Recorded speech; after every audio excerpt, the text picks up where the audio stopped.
I love lawyer jokes. Not lawyers, lawyer jokes. I was raised by a lawyer. Trust me, I was there. One of the lawyer jokes that appealed to my animal-loving ass went like this.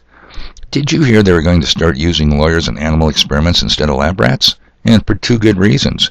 There are way more lawyers than rats, and the scientists don't get emotionally attached to the lawyers like they did with their rats.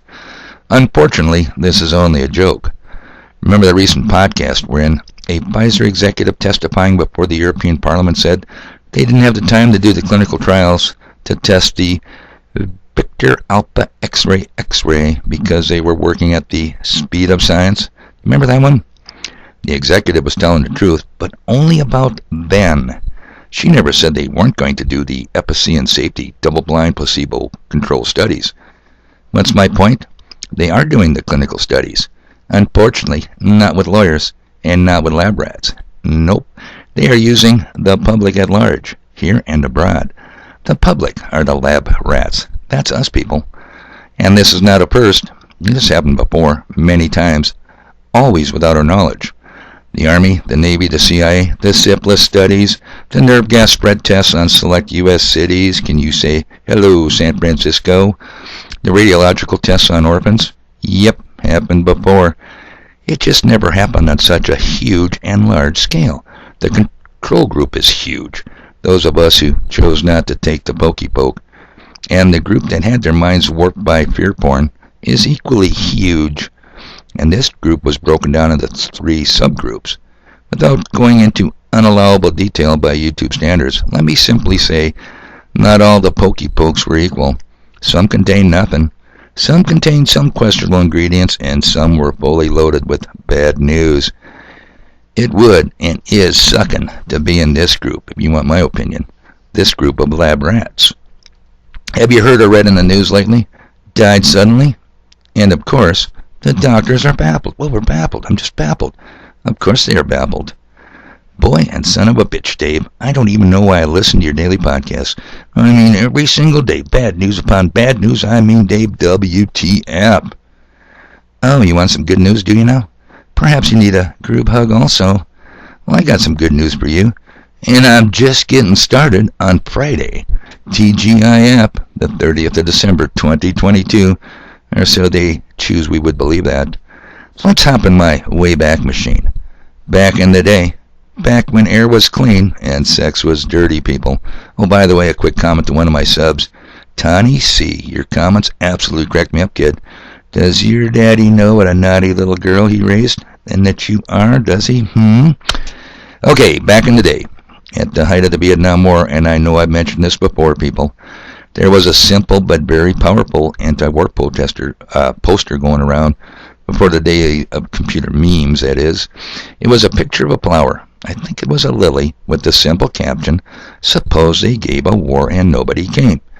Man, you guys need to fully grasp the power behind that simple concept. Son, you're going to Vietnam to fight for your country. The fuck I am. I didn't lose nothing over there. Now, you see the power of that? Suppose they gave a war and nobody. I ain't going. You go. You want the war, you son of a bitch. Okay. Now, it doesn't do much good for the cause if only 1 or 2 people say that. Private Garwood, I think that's what his name was successfully prosecuted as one of the hundreds of thousands of draft dodgers and Canadian border jumpers back in the day. But even in Garwood's case, convicted of draft evasion in the lower federal district court, the appeals court let him go. You want to know why? Selective prosecution. You just can't prosecute one guy. You have to get them all. And that was a job that was even too big for, you guessed it, Uncle Sammy.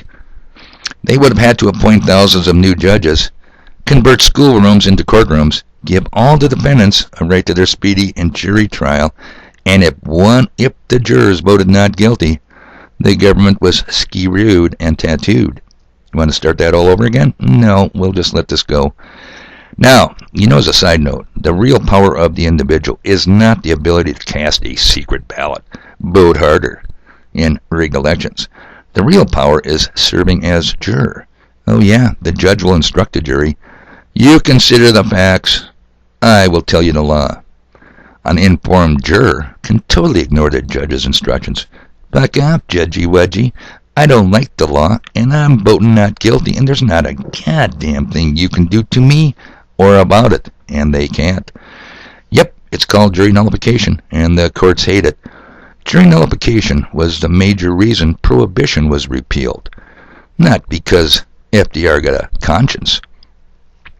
The Treasury agents did all the work, the prosecutors spent all that time and money, and the juries, plural people, they refused to convict the defendants. Hey, I can relate to that. The Wizard of Oz? You got it. Little Dorothy always had the power to return home with her ruby red slippers. Jury nullification. And interestingly, the bottom feeders always piss and moan, if you didn't vote, don't bitch. There's no power in voting harder. But these same bottom feeders will say, oh, son of a bitch, I got called for jury duty. I got to figure out a way to get out of this. Amazing, isn't it? Where the real power of the individual lays. Oh, get off it, Dave. How many times you've said they have eyes, but they can't see, ears, but can't hear. And what about this, Dave? There are no physical solutions to spiritual problems. Huh? Come on, people. Let's not mix issues. I was referring to discernment of spiritual matters. Yeah, we're dealing with the extra-dimensional, the demonics. Not common and obvious sense. I've had bottom feeders who can't even spell Bible look at my coal-burning operation on level 1 of my, deep underground military base.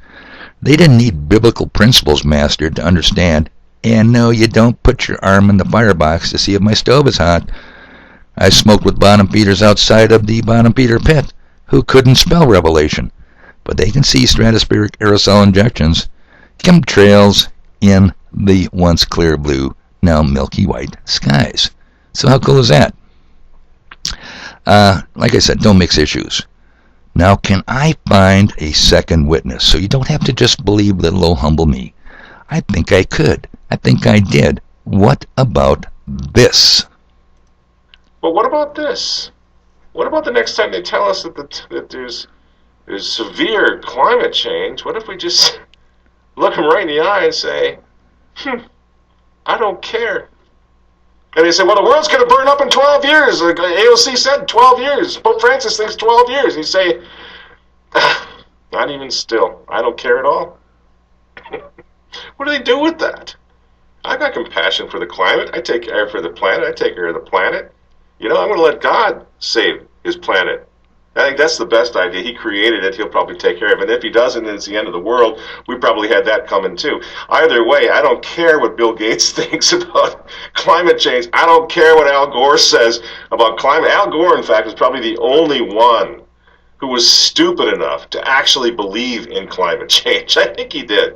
That's why we don't hear so much from him anymore, because he was always predicting polar bear bodies all over the North Pole, and the ice caps were gone, and 10-foot waves are going to come over New York City. Remember all that? By like 1989 or something, and it never happened, and everybody's like, Albert, it's time for a break now. Yeah, you got to get over yourself, bud. So he believed it. Most of them don't believe it.